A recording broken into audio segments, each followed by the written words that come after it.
শীতকালে সবজির তরকারি দিয়ে ভাত খাইতে যে কি যে মজা লাগে। আহারে, শীত তো চলে যাইতেছে, এই আফসোসটা রাখবো কোথায়? শীত চলে গেলে এত মজার মজার খানাটা কই পাবো বলেন তো? ৩-৪ রকমের সবজি দিয়ে খাওয়া। আসসালামু আলাইকুম, কেমন আছেন সবাই? এই যে ২ রকমের রান্না করবে, এই জন্য ২ রকমের মাছ কিন্তু কি হলুদ লবণ মেখে কিন্তু কি রেডি করে নিচ্ছি চুলার উপরে তেলের মধ্যে ভাজার জন্য। মাছগুলাকে কি কষ্ট দিচ্ছি, ভাজে তো আর কি করবো, ভাজে তো খাইতে হবে। তো প্রথমে কিন্তু কই মাছগুলাকে ভেজে কিন্তু কি একটু সিম মানে ঝোল করবো। আজকে আর সিম দিয়ে রান্না করবো না। আসলে মনে করলাম সেদিন সিম দিয়ে রান্না করেছি, সেই রেসিপিটা আসলে ভুলেই গেছি যে এই কই মাছটা আমি ঝোল করেছি আপনাদের ভাইয়ার জন্য। আসলে ঘরের মধ্যে ২ রকমের ২ জন নদীর মাছ কিন্তু ছেলেরা খাইতে চায় না, মানে এই কই মাছটা কাটা জাতীয়, তো তাই ছেলেরা খাইতে চায় না, ওদের জন্য তাই তেলাপিয়া মাছ ভেজে নিয়েছি। মানে ২-৩ রকমের সবজি দিয়ে রান্না করবো। তো আপনাদের ভাইয়া আবার কই মাছের ঝোল, শিং মাছের ঝোল এসব খুব পছন্দ করে, তো ওর জন্য কিন্তু এই কই মাছের ঝোলটা রান্না করে নিয়েছি। নিয়ে এই যে প্লাস্টে কিন্তু ধনিয়া পাতা দিয়ে এখন নামিয়ে নিবো। এখান থেকে কিন্তু আমি তেলাপিয়া মাছটাকেও কিন্তু ভেজে নিয়েছি। তো এই যে কই মাছটাও রান্না হয়ে গেছে, লাস্ট পর্যায়ে ধনিয়া পাতা দিয়ে দিলাম। এখন একটু ঝোল ঝোল থাকা অবস্থায় নামিয়ে নিবো। আসলে কই মাছের যদি ঝোলই না থাকে তাহলে খাবেনটা কি দিয়ে? কই মাছের ঝোলটাই তো কিন্তু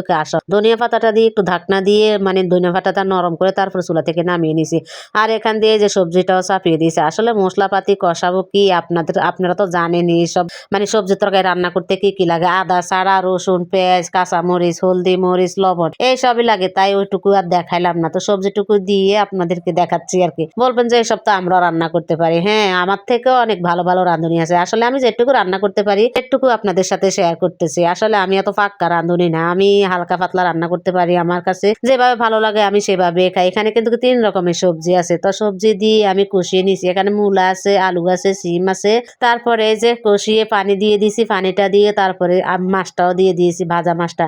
একটু মানে সবজিটা যখন বলক উঠে গেছে তখনই আমি মাছটা দিয়ে দিছি। দিয়ে এখন ডাকনাটা দিয়ে দিব যাতে মাছের ভিতরে ময় মশলা সবকিছু ঢুকে। ডাকনা দিয়ে ৩-৪ মিনিট পর আবার ডাকনাটা তুলে এই যে ধনিয়া পাতা দিয়ে দিচ্ছি। আসলে আপনাদেরকে যদি ফুল ভিডিও দেখাতে যায় তাহলে ৩-৪ মিনিটের হয়ে যাবে, মানে লম্বা ভিডিও হয়ে যাবে। এই জন্য বেশি কষানো, পানি দেওয়া, জল দেওয়া, ঢাকনা দেওয়া এসব কিন্তু আমি কাট করে করে দিয়েছি। আসলে এডিট করতেও কিন্তু কি অনেকটাই সময় লাগে। যা হোক, আমার কষানো রান্না সবই হয়ে গেছে। ধনিয়া পাতা দিয়ে এখন নামিয়ে নিয়েছি। নিয়ে ফ্রেশ হয়ে তারপরে খাওয়া দাওয়া করতে চলে আসলাম। আর কি করবো, আসলে সবারই খাওয়া দাওয়া হয়ে গেছে, এখন লাস্ট আমি বাকি আছে। আসলে আমার খাওয়া দাওয়া করতে করতে সবসময় আসর নামাজের পর বা মাগরিবের আগ দিয়ে খাওয়া হয়ে যায়, কিন্তু এর মধ্যে কানে কানে আমি এটা ওইটা মুখে দিয়ে খাইনি, তাইও তো আর ক্ষুধা লাগে না। সবাইকে খাইয়ে দিয়ে ফ্রেশ ট্রেশ হয়ে তারপরে নিজে খাওয়া দাওয়া করতে চলে আসি। এই যে নিয়ে নিলাম, আমি কিন্তু কি সবজির তরকারি দিয়ে বসে গেলাম। আসলে কই মাছটা আমিও খাই নাই, মানে আমার মেজো ছেলে আর আমার হাজবেন্ডকে দিয়ে দিয়েছি, ওরা ওই দিয়ে খাইছে। আছে রাত্রের জন্য, ওদের জন্য রেখে দিয়েছি। চাইলে ইচ্ছা করলে খেতে পারতাম, কিন্তু কি আমার কেন জানি সবজি থাকলে অন্য কোনো তরকারির দিকে চোখ যায় না, মনে হচ্ছে যেটা থাকে আমি সেটা দিয়েই খাই। মানে সবজিটা আমার এত পছন্দ, তাই ভাবছি আরে শীতটা চলে যাচ্ছে, শীত চলে গেলে যে কি করব, এই সবজির জন্য কত আফসোস করব। এত মজা মজার সবজি কি আর পাওয়া যাবে বলেন?